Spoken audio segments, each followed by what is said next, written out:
তো বন্ধুরা, আমি আপনাদেরকে এই ভিডিওতে বলবো যে আপনারা গরমকালে স্ট্রবেরিকে কি করে ভালো করে রাখবেন। তো গরমকালে প্রথমত আপনাদেরকে কি করতে হবে, স্ট্রবেরি গাছকে ছাওয়াযুক্ত জায়গায় রাখতে হবে। রোদে রাখলে চলবে না, ছাওয়াযুক্ত জায়গায় রাখবেন। আর একদিনে চেষ্টা করবে দুবার জল দিতে, কারণ তখন গরম বেড়ে যায়।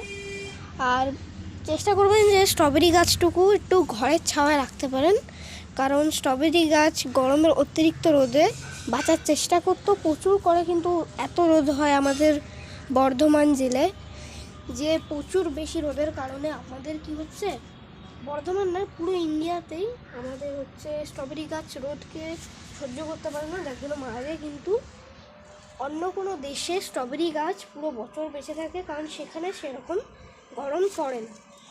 আপনারাও চাইলে ঘরে এরকম পরের বছর লাগাতে পারেন।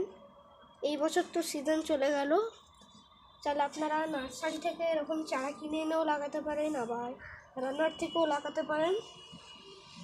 তো এবার আমি বলে দিই দুটো কেয়ার গরমকালে স্ট্রবেরি গাছে।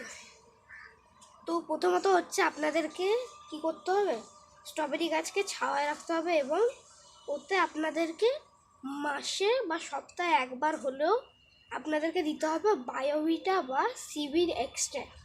তাতে কি হবে, আপনার গাছ একদম পুষ্টি পাবে, ভালো থাকবে, এরকম সবুজ সরল হয়ে থাকবে।